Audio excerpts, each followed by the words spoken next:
In today's video, we're going to go over how to make this in the hoop mask. This one measures 7.8 inches in length and then 6.6 inches in height. Now, we're going to make this a little bit different from the ones we made in the past. If you notice, there's some little parts of the design sticking out from the main mask outline. Those parts, I want them to be see-through and not have the fabric border around it. So I'm going to go ahead and use some wash away stabilizer for this project. I'll be using 3 layers of this mesh wash away stabilizer, and we can get started by creating our first placement stitch. And here is our first placement stitch. And for this project, I'm going to be using felt for the mask, and our first layer is going to be in this light purple. And here is the part that's going to be different. Normally I have you guys keep our first layer as the base and we cut it afterwards once we connect the top and bottom together. However, though, this time we're going to have it tack down the piece, and then we're going to cut out and remove the extra fabric before we continue.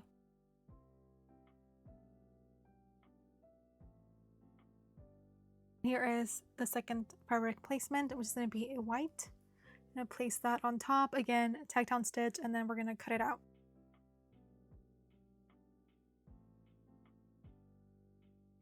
This is the third placement for the pink fabric. Again, we're going to tack down and then cut out.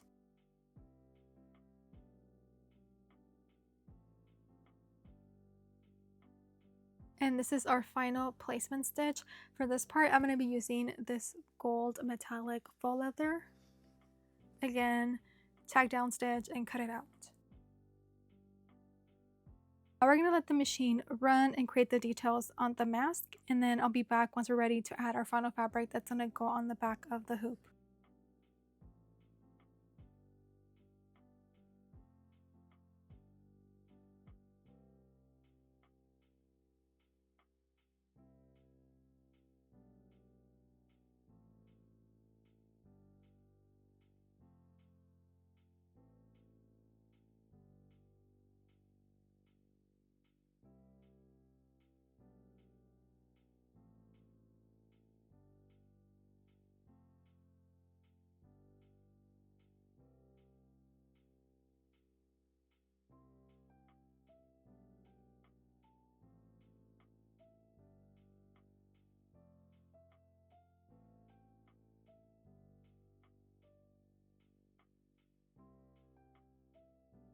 Here it is. We're almost done with this. It looks really cool.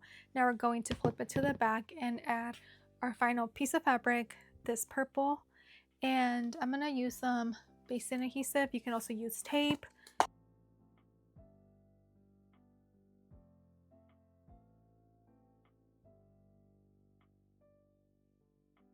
Now we're going to start the machine again, and it's going to create the final stitches connecting the top and bottom together.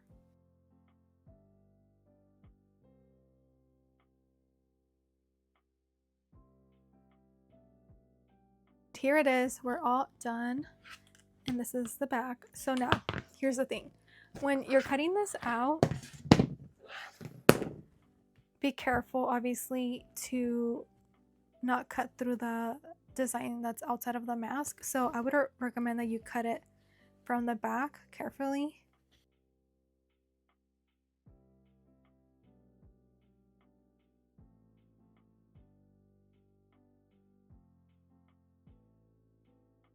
I know we're using wash away stabilizer, and all we have to do is dip it in water and it'll dissolve. However, though, I don't want to wet the whole mask. I'm gonna cut it around, and then I just want to wet this part. But if you guys want to wet the whole thing, you guys can.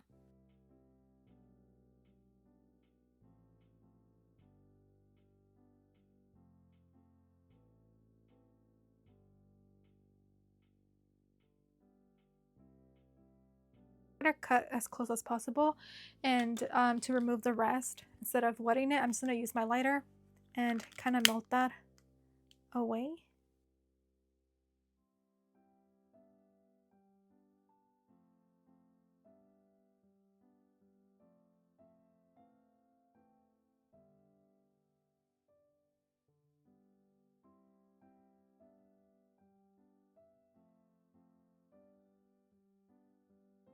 So that's pretty much it. This is how you make this in the hoop mask. I really love how this part turned out. I think moving forward, I'm going to be using the wash away stabilizer for the masks just because I think this part came out pretty cool. Look at that. So yeah, I will link the file down below in case you guys want to check it out and make it yourselves. And I will see you guys on the next video. Bye guys.